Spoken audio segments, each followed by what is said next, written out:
Hello there. In our last session, we had seen how we can accept some inputs and print some output, as well as we have seen how we can find out the average of some numbers that are accepted in Python. Now that was pretty much all about accepting basic inputs and generating some basic output results into Python. Now going further, we have to have in any programming language one very important structure, and that is called as conditional execution.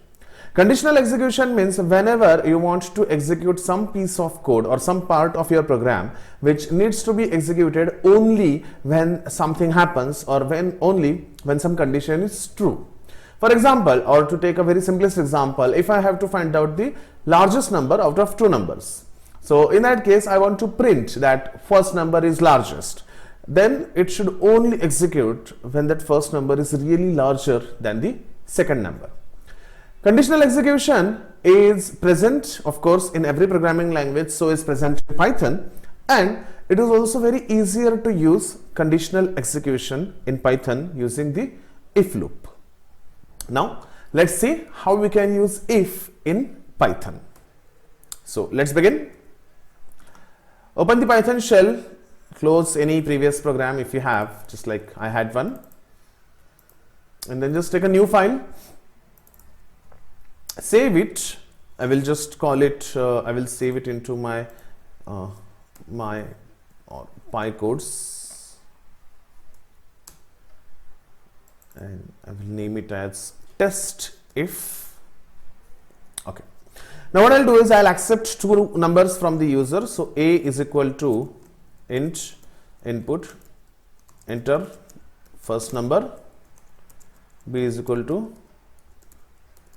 int input, enter second number, and what I have to do is I have to find out the larger one of these two. Now here, remember one thing about how we use if loop, just see it carefully.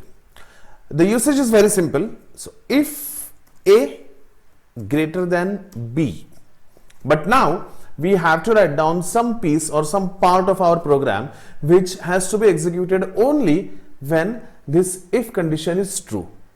So we have to separate out some part of our code from our main program, which is flowing this way: a is equal to b is equal to something, and let's say I have something of this also.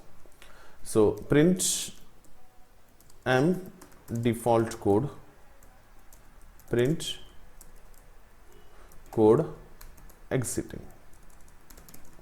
So these two lines are also to be executed, and here I have to write down if a greater than b.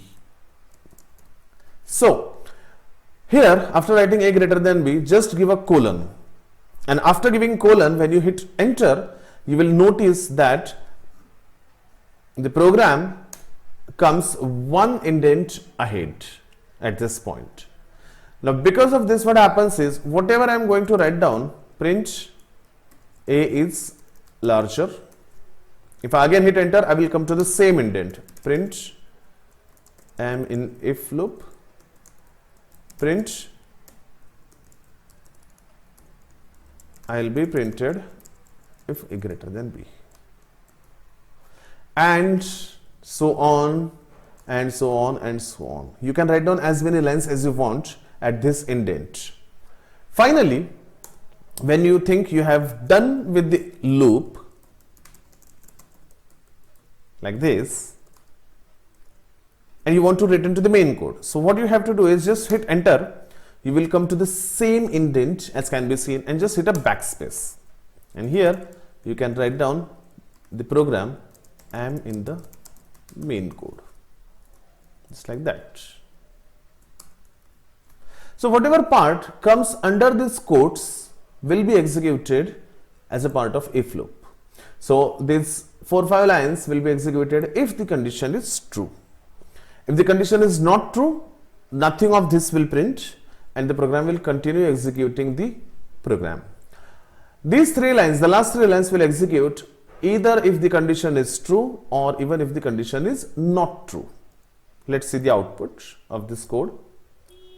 So it will first ask me to enter a number. So my first number is 460 and my second number is 34. Now A is not greater than B. Sorry. Yeah, A is greater than B. So 460 is greater than 34.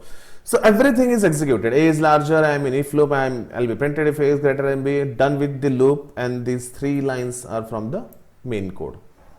Now, if I run it again, and this time, if I don't give A greater than B, then just last 3 lines are executed. You can easily see how it got executed. Now only the last 3 lines are there. So that's how a very simple if loop operates. In the next video, we'll also going to see how we can use another condition and how we can use the else if. Thanks for watching.